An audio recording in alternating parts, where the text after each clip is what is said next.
जुल्म के आगे न झुके हैं न झुकेंगे, ये बात चलो वक्त के हिटलर को बता दे। सुनेंगे दोस्तों इमरान प्रतापगढ़ी की एक नज़म। से पहले बता दूं दोस्तों, मदरसों को नुकसान पहुंचाने वाले कोशिशों को कभी बर्दाश्त नहीं किया जाएगा। मुस्लिम पर्सनल लॉ बोर्ड। चलिए पहले सुनते इमरान प्रतापगढ़ी की नज़म। तो आपसे गुजारिश है वीडियो को लाइक कीजिए और चैनल को जरूर सब्सक्राइब कीजिए।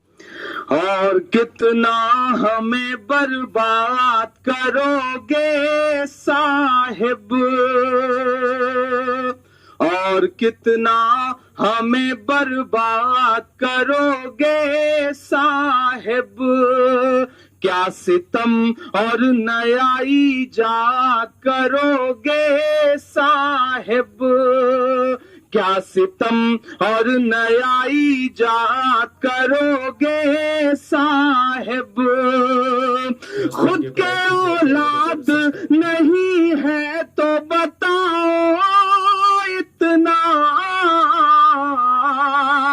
कितनी माँ को बे औलाद करोगे साहिब, करोगे साहिब, कितनी माँ को बे औलाद करोगे साहिब, और कितना हमें बर्बाद करोगे साहिब।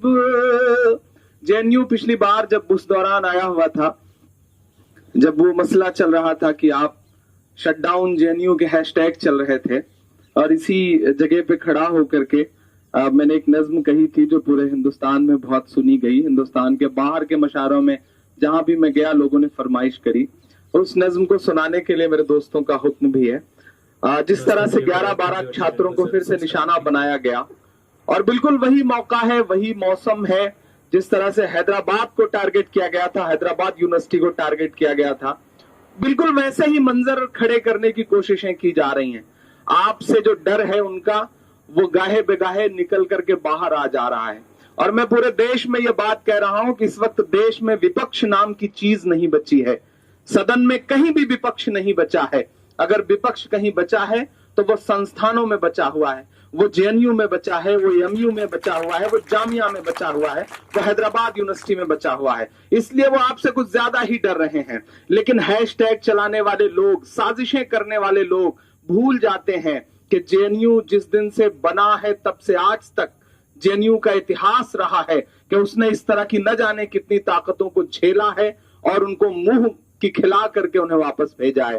मैं वो नज़्म सुनाता हूँ जो जेएनयू के नाम से मुझसे मंसूब रही। मैं पढ़ता हूँ साहब। यहाँ पर एक स्लोगन लिखा रहा है, बोल के लब आजाद है तेरे, उसे जहन में रखिएगा और ये नज़्म सुनिएगा कि आजाद था आजाद है, आजाद था आजाद है, आजाद रहेगा, आजाद था आजाद है, आजाद रहेगा, जेएनयू तो आबाद है, आबाद रहेगा, आजाद था आजाद है, आजाद था आजाद है, आजाद रहेगा, जेएनयू तो आबाद है, आबाद रहेगा, आजाद था आजाद है। कि पोरस को बता दे, ये सिकंदर को बता दे, पोरस को बता दे, ये सिकंदर को बता दे, कतरा है मगर फिर भी समंदर को बता दे, कतरा है मगर फिर भी समंदर को बता दे, हम जुल्म के आगे न झुके हैं न झुकेंगे, ये बात चलो वक्त के हिटलर को बता दे। नाज़रीन, इमरान प्रतापगढ़ी की नज़्म सुनने के बाद आप अपनी राय में क्या कहना चाहते हैं वो नीचे कमेंट बॉक्स में जरूर बताएं। आइए दोस्तों, मुंतखब अहादीस से कुछ खास बातें सुनते हैं। हजरत अबू सईद खुदरी रज़ियल्लाहु अन्हु रिवायत करते हैं कि रसूलुल्लाह सल्लल्लाहु अलैहि वसल्लम ने इरशाद फरमाया, क्या मैं तुम्हें ऐसी चीज़ न बताऊं जिसके जरिए अल्लाह ताला गुनाहों को माफ़ फरमाते हैं और नेकियों में इजाफा फरमाते हैं। सहाबा रज़ियल्लाहु अन्हुम ने अर्ज़ किया, रसूलुल्लाह ज़रूर, इरशाद फरमाइए। फरमाया, तबीयत की नागवारी के बावजूद, मसलन सर्दी के मौसम में अच्छी तरह वज़ू करना, मस्जिद की तरफ कसरत से कदम उठाना और एक नमाज के बाद दूसरी नमाज के इंतज़ार में रहना। जो शख्स भी अपने घर से वज़ू करके मस्जिद आए और मुसलमानों के साथ बाजमात नमाज पढ़े, फिर उसके बाद वाली नमाज के इंतज़ार में बैठ जाए तो फरिश्ते उसके लिए दुआ करते रहते हैं, या अल्लाह इसकी मग़फ़िरत फरमा दीजिए, या अल्लाह इस पर रहम फरमा दीजिए। हज़रत अबू हुरैरा रज़ियल्लाहु अन्हु रिवायत करते हैं कि रसूलुल्लाह सल्लल्लाहु अलैहि वसल्लम ने इरशाद फरमाया, क्या मैं तुम्हें ऐसी अमल न बताऊं जिसके ज़रिए अल्लाह ताला गुनाहों को मिटा देते हैं और दर्जे बुलंद फरमाते हैं। सहाबा रज़ियल्लाहु अन्हुम ने अर्ज़ किया, रसूलुल्लाह ज़रूर बताइए। इरशाद फरमाया, नागवारी व मशक्क़त के बावजूद कामिल वज़ू करना, मसाजिद की तरफ कसरत से कदम उठाना और एक नमाज के बाद दूसरी नमाज का इंतज़ार में रहना, यही हकीकी फ़ायदा रिबात के मशहूर मानी इस्लामी सरहद पर दुश्मन के हिफाजत के लिए पड़ाव डालने के हैं, जो बड़ा अजीम शान है। इस हदीस शरीफ में नबी करीम सल्लल्लाहु अलैहि वसल्लम ने इन अमाल को रिबात गालिबन इस लिहाज से फरमाया कि जैसे सरहद पर पड़ाव डालकर हिफाजत की जाती है, इसी तरह इन अमाल के ज़रिए नफ्स व शैतान के हमलों से अपनी हिफाजत की जाती है। उक़बा बिन आमिर रज़ियल्लाहु अन्हु रिवायत करते हैं कि रसूलुल्लाह सल्लल्लाहु अलैहि वसल्लम ने इरशाद फरमाया, जब कोई शख्स अच्छी तरह वज़ू करता है फिर मस्जिद आकर नमाज के इंतज़ार में रहता है तो उसके अमाल लिखने वाले फरिश्ते हर इस कदम के बदला में जो उसने मस्जिद की तरफ उठाया 10 नेकियां लिखते हैं, और नमाज के इंतज़ार में बैठने वाला इबादत करने वाले की तरफ है, और घर से निकलने के वक्त लेकर घर वापस लौटने तक नमाज पढ़ने वालों में शुमार किया जाता है। हज़रत उक़बा बिन आमिर रज़ियल्लाहु अन्हु फरमाते हैं कि मैंने रसूलुल्लाह सल्लल्लाहु अलैहि वसल्लम को इरशाद फरमाते हुए सुना, मेरी उम्मत के 2 आदमियों में से एक रात को उठता है और तबीयत के न चाहते हुए भी अपने आप को इस हाल में वज़ू करता है, आमादा कहता है कि उस पर शैतान की तरफ से गिरहें लगी होती हैं।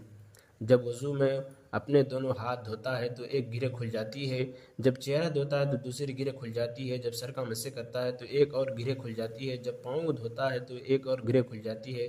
फिर अल्लाह ताला फरिश्तों से फरमाते हैं, जो इंसान की निगाहों से ओझल है, मेरे इस बंदे को देखो कि वो किस तरह मुशक्क़त उठा रहा है, मेरा यह बंदा मुझसे जो मांगेगा वो उसे मिलेगा। हज़रत उमामा बाहिली रज़ियल्लाहु अन्हु रिवायत करते हैं कि रसूलुल्लाह सल्लल्लाहु अलैहि वसल्लम ने इरशाद फरमाया, तहज्जुद ज़रूर पढ़ा करो, वह तुमसे पहले के नेक लोगों का तरीक़ा रहा है, इससे तुम्हें अपने रब का क़ुर्ब हासिल होगा, गुनाह माफ़ होंगे और गुनाहों से बचने रहोगे। हज़रत अबू हुरैरा रिवायत करते हैं कि रसूलुल्लाह सल्लल्लाहु अलैहि वसल्लम ने इरशाद फरमाया, रमज़ान मुबारक के बाद सबसे अफजल रोज़ा माह मुहर्रम के हैं और फ़र्ज़ नमाज़ों के बाद सबसे अफजल नमाज रात की है।